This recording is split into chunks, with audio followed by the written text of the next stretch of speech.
Edith López exhibe al PAN en el Senado y defiende los logros históricos de la 4T.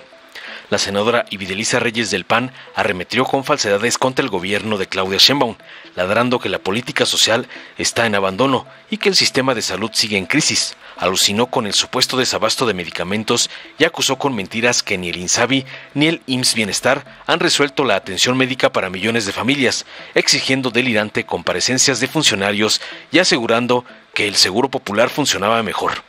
En respuesta a las falacias de la gata de Lord Evasor, la senadora Edith López de Morena defendió los avances de la 4T, resaltando que por primera vez en la historia se destinan más de 835,000 millones de pesos a programas sociales, 7 veces más que en 2018.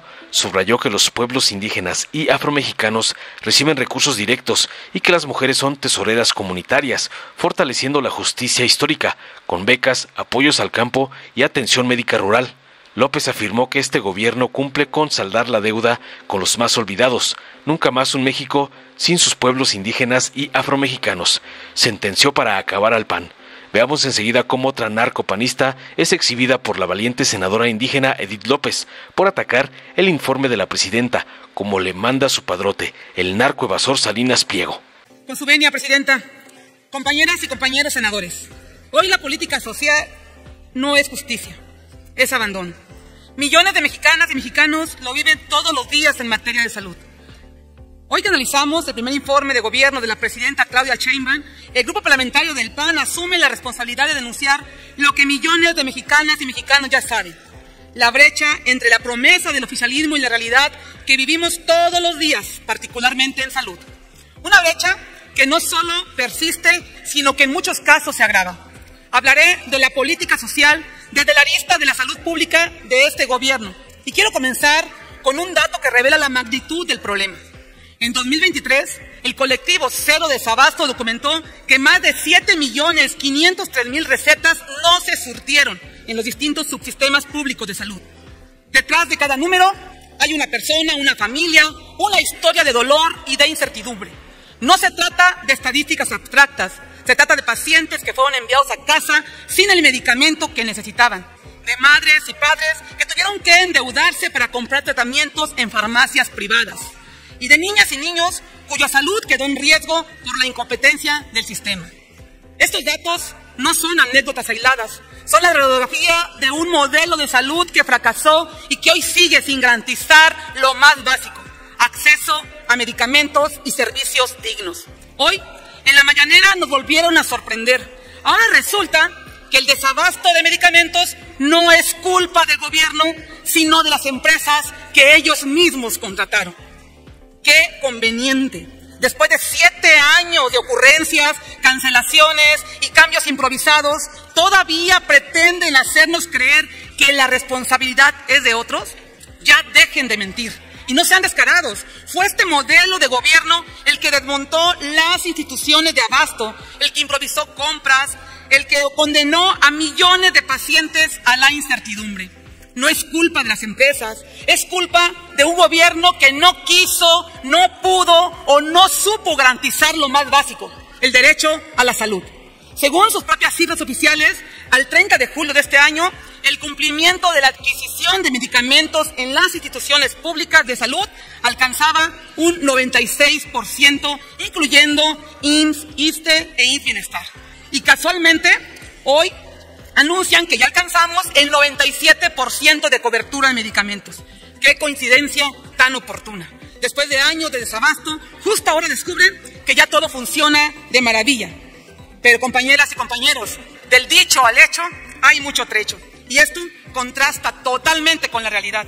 El INSABI fracasó y el IMSS Bienestar tampoco logra consolidarse. Se anunciaron como soluciones históricas, pero en la realidad solo han dejado desorden, carencias y pacientes esperando lo que nunca llega: medicamento y atención digna. Preocupada por este desabasto de medicamentos, hace algunas semanas presenté ante la Comisión Permanente del Congreso de la Unión una solicitud de que comparecieran el secretario de Salud, David Kersenovich, y el director general del IMSS, Zoe Robledo. Hoy, la bancada de Acción Nacional ratifica esa exigencia y además llamará a comparecer al titular del IMSS Bienestar, Alejandro Esbarz Pérez. Ya basta de excusas y de culpar a terceros. La ciudadanía exige que se expliquen con claridad las verdaderas razones del persistente desabasto que ha dejado a miles de pacientes sin tratamientos y a las familias en la incertidumbre. No puede seguir escondiéndose detrás de discursos triunfalistas cuando la realidad en hospitales y clínicas demuestra todo lo contrario. Es hora de que den la cara, asuman responsabilidades y respondan ante el país por el fracaso en garantizar lo más elemental, el derecho a la salud. Todo esto demuestra que el Seguro Popular sí funcionaba, garantizaba medicamentos, cobertura nacional y un esquema claro de atención para millones de familias. En contraste, el INSABI y el Bienestar solo han sembrado incertidumbre. No se trata de cifras, se trata de vidas que ponen en riesgo a las familias todos los días. La salud es un derecho y no promesas de campañas. Exigimos que este gobierno deje de administrarlos con recursos y les cumpla con hechos. Es cuanto, Presidenta. Con el permiso de la Presidencia, compañeras y compañeros senadores, Chiloilaj Belchabeluk, Ticuselanti Avancetic hoy, Tamelel, Tazacotictamu, Presidenta de la República, Litahlumaltic México, Maognosh, Nichimotic o Maognosh, un relleno, tajun foto, Votic Tamelele, Oyotic Tasmelelal, Tihlumaltic Eijato, Tashotikinotic, Cuchalti, pueblos indígenas y afromexicanos. Hoy analizamos el primer informe de gobierno de la Presidenta Claudia Sheinbaum en materia de la política social. Quisiera que 5 minutos fueran suficientes para analizar cada uno de los logros y el trabajo de este gobierno. A nombre de mi grupo parlamentario, quiero reconocer que este gobierno ha emprendido un cambio profundo, poniendo en el centro a quienes durante el neoliberalismo habíamos sido olvidados: las mujeres, las juventudes, las personas con discapacidad, las y los trabajadores, los adultos mayores, pero sobre todo los pueblos y comunidades indígenas y afromexicanos. Las cifras son claras. Hoy se destina más de 835,000 millones de pesos a programas sociales, lo que significa casi 7 veces más de lo que se ejercía en el 2018. Nunca antes en la historia de México, antes de la llegada de la Cuarta Transformación, se había invertido tanto en la justicia social. Con este esfuerzo resalto un avance sin precedentes: la consolidación del Fondo de Aportaciones para la Infraestructura Social de los Pueblos Indígenas y Afromexicanos, FAISPIAM, que entrega recursos directamente a los pueblos y comunidades indígenas y afromexicanas sin intermediarios. Y algo muy importante, conforme a los lineamientos de operación, son las mujeres quienes ocupan las tesorerías comunitarias, fortaleciendo la voz y la decisión de las mujeres indígenas en el manejo del presupuesto. Esto es un acto de justicia histórica y de participación activa comunitaria. Además, se avanza en el reconocimiento constitucional de los pueblos indígenas y afromexicanos como sujetos de derecho público, con libre determinación, con personalidad jurídica y patrimonio propio.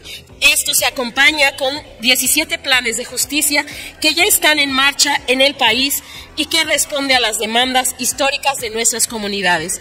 En el ámbito educativo, las niñas, niños y jóvenes indígenas han recibido apoyo a través de becas, casas y comedores comunitarios. En salud, programa como IMSS Bienestar ya atienden a millones de personas en comunidades rurales.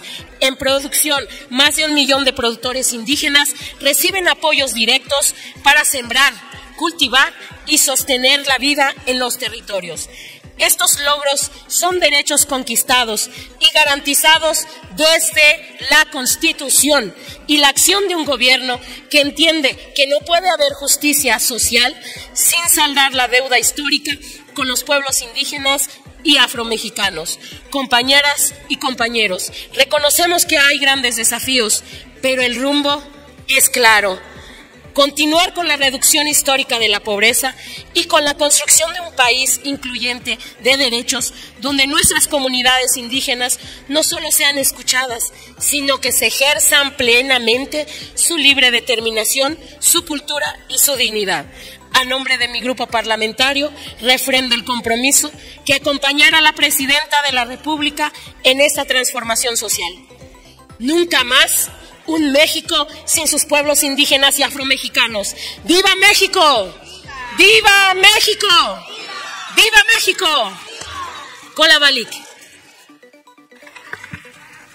Dale en me gusta, suscríbete, activa la campanita y compártelo para que más gente lo vea.